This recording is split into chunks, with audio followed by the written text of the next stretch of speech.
This program is dedicated to the memory of Walt Disney. In 1971, his love for America inspired the creation of the Hall of Presidents, a place to celebrate the optimism and goodwill he saw at the heart of the American story. Walt's vision was to honor the nation by honoring the American presidency.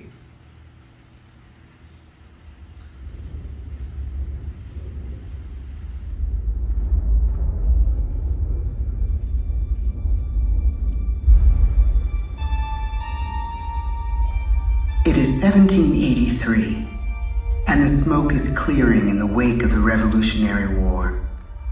Over the course of 8 grinding years, General George Washington has led a force of shopkeepers, farmers, and Native American allies to victory over the greatest military power in the world.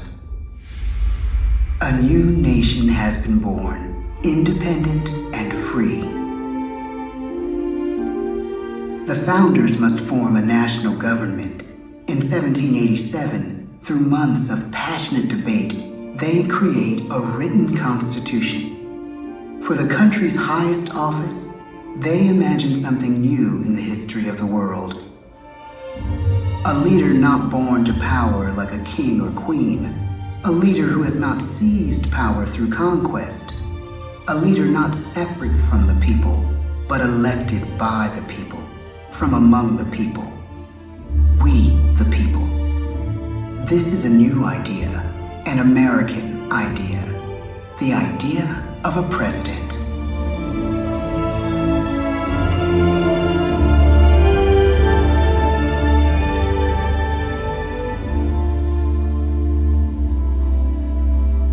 The people don't know exactly what a president will be, but there is little doubt who it will be. George Washington's stature and bearing have marked him as a leader.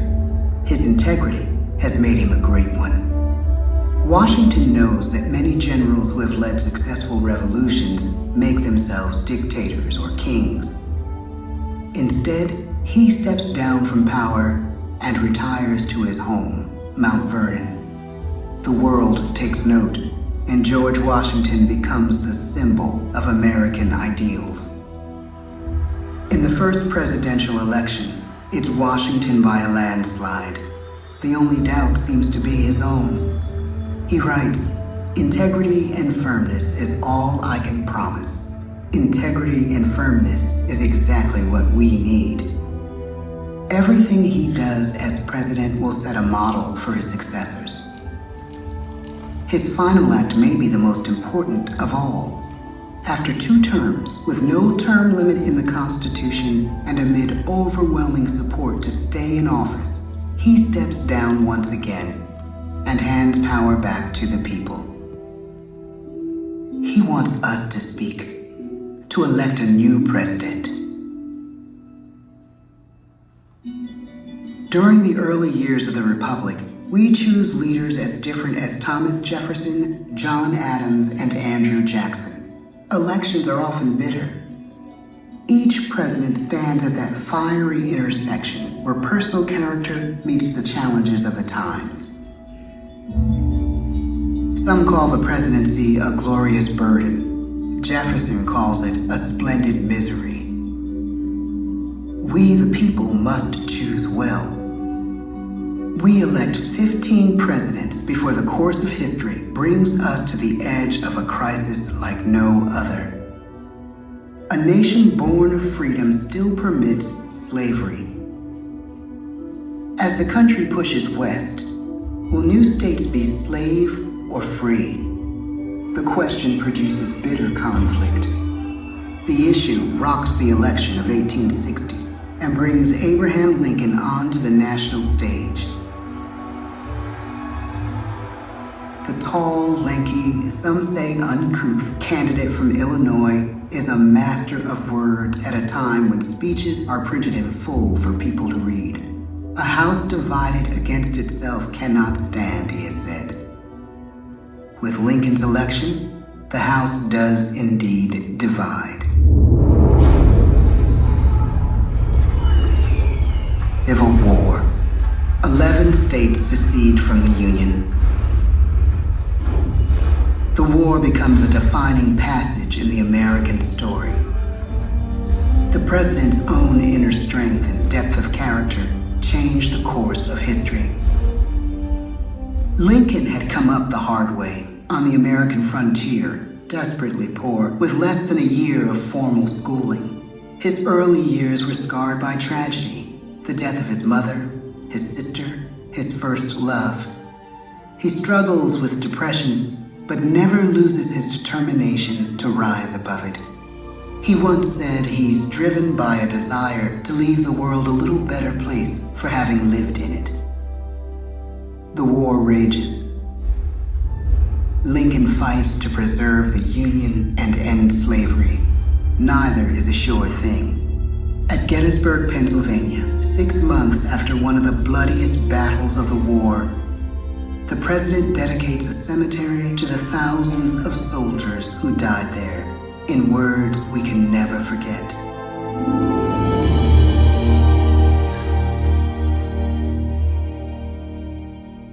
"Fourscore and 7 years ago, our fathers brought forth on this continent a new nation, conceived in liberty and dedicated to the proposition that all men are created equal. Now we are engaged in a great civil war, testing whether that nation or any nation so conceived and so dedicated can long endure. We are met on a great battlefield of that war. We have come to dedicate a portion of that field as a final resting place for those who here gave their lives, that that nation might live. It is altogether fitting and proper that we should do this. But in a larger sense, we cannot dedicate, we cannot consecrate, we cannot hallow this ground. The brave men, living and dead, who struggled here, have consecrated it far above our poor power to add or detract. The world will little note, nor long remember what we say here, but it can never forget what they did here. It is for us, the living, rather, to be dedicated here to the unfinished work which they who fought here have thus far so nobly advanced. It is rather for us to be here dedicated to the great task remaining before us, that from these honored dead we take increased devotion to that cause for which they gave the last full measure of devotion. That we here highly resolve that these dead shall not have died in vain, that this nation, under God, shall have a new birth of freedom, and the government of the people, by the people, for the people, shall not perish from the earth. The blood of over 500,000 Americans is spilled in this Civil War. President Lincoln's enduring hope is to give true meaning to the sacrifices of so many, to lead us to that new birth of freedom. With the end of the war and the end of slavery, a new birth truly begins. As we roll toward the 20th century, settlers roll west on wagon wheels and railroads connect the nation coast to coast. Millions of immigrants pour in from Europe and Asia. Population doubles. Our economy triples. Our standing among nations rises. We need presidents who can lead both at home and abroad. At the same time, a young Theodore Roosevelt is retreating from New York politics and personal tragedy. The death of his wife and his mother on the same day in the same house. In the Badlands of North Dakota, he rethinks his life and the life of his country. He returns stronger in body and spirit. His renewed energy is just what his country needs.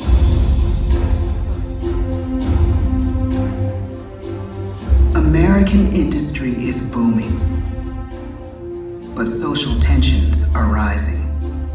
A progressive movement is bubbling up, pushing for change, and change is needed in the working and living conditions in cities. The gap widens between rich and poor. The demand for change grows stronger.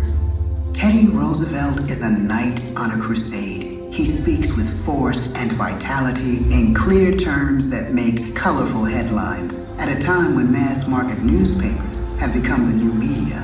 To define his foreign policy, he borrows a phrase from an African proverb: speak softly and carry a big stick. But his greatest accomplishments are made at home. He breaks up giant monopolies, protects workers' rights, and calls for a square deal for all Americans, rich and poor, capitalist and wage earner. Fair play and a square deal for every man and every woman in the United States. He calls on America to be as great as the natural grandeur of its lands.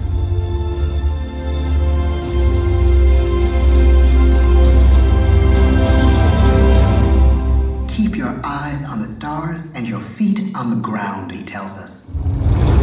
And we do.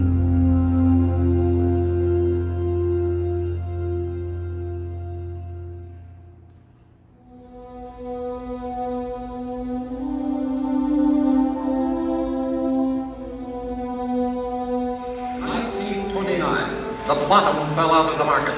12 million unemployed. The bread lines and the soup. The results of the 1932 election now appear. When we elect our 32nd president, it is the worst of times.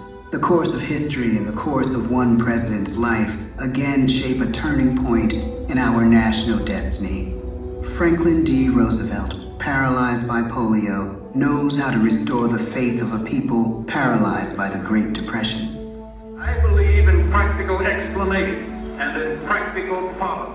He has found the inner strength his countrymen now need. He speaks to us like a friend, a neighbor. His optimism is contagious, his voice perfect for the latest breakthrough medium, radio. He calls us to believe we have nothing to fear but fear itself. And we do believe. Tonight's attacks on England are perhaps the most widespread of the war in the course of the day. But an even greater challenge dominates his final years in office: the Second World War.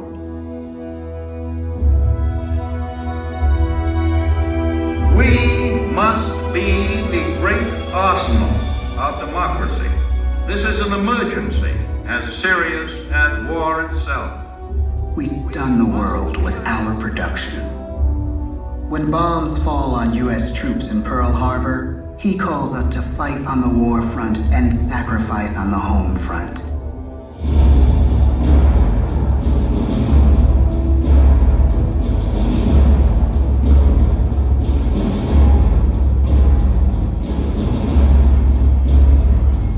The harder the sacrifice, the more glorious the triumph.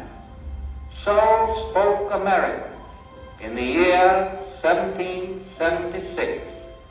So speak Americans today. The world changes. The country changes. And yet, in one sense, what we need most from our presidents has never changed. A guiding vision that calls forth the best that America can be. Will outer space be developed for the benefit of all mankind? Or will it become another focus for the arms race? The choice is urgent, and it is ours to make. Ask not what your country can do for you. Ask what you can do for your country. But really, it's all of us who must overcome the crippling legacy of bigotry and injustice. And we shall overcome. One of the agreements that President Sadat and Prime Minister Begin are signing tonight is entitled A Framework for Peace in the Middle East. Mr. Gorbachev, tear down this wall. You have lost too much, but you have certainly not lost America. I can hear you. The rest of the world hears you. this country requires the willingness to speak out for what is right, to shake up the status quo. That's America. Our presidency is no longer just an idea. It is an idea with a proud history. Ladies and gentlemen, the presidents of the United States of America.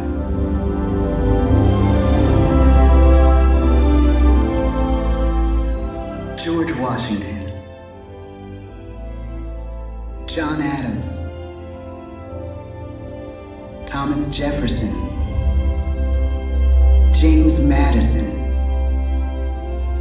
James Monroe, John Quincy Adams, Andrew Jackson, Martin Van Buren, William Henry Harrison, John Tyler, James K. Polk, Zachary Taylor, Millard Fillmore, Franklin Pierce, James Buchanan, Abraham Lincoln, Andrew Johnson, Ulysses S. Grant, Rutherford B. Hayes, James A. Garfield, Chester A. Arthur, Grover Cleveland, Benjamin Harrison, William McKinley, Theodore Roosevelt, William Howard Taft, Woodrow Wilson, Warren G. Harding, Calvin Coolidge, Herbert Hoover, Franklin D. Roosevelt, Harry S. Truman, Dwight D. Eisenhower, John F. Kennedy, Lyndon B. Johnson, Richard M. Nixon, Gerald R. Ford, Jimmy Carter, Ronald Reagan, George Bush, Bill Clinton, George W. Bush, Barack Obama, Donald Trump.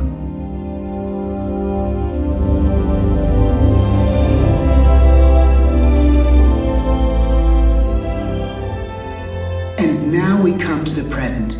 Once again, we place our trust in the idea of a president, as we have from the beginning. My fellow citizens, no event could have filled me with greater anxieties than that notification on the 14th day of April, 1789, that you had selected me to lead our nation. But it was with the confidence of my fellow citizens that I took an oath. 35 simple words that have been repeated by every American president throughout history.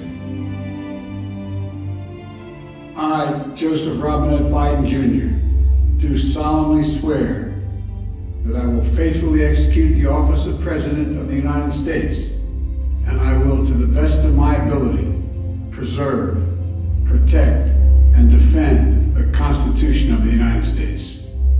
So help me God. The presidency of the United States is a role unique in the world, an office entrusted to each president by us, we the people. Therein lies the genius of that new idea, now over 200 years old. a new idea our presidents have turned into a great American idea again and again.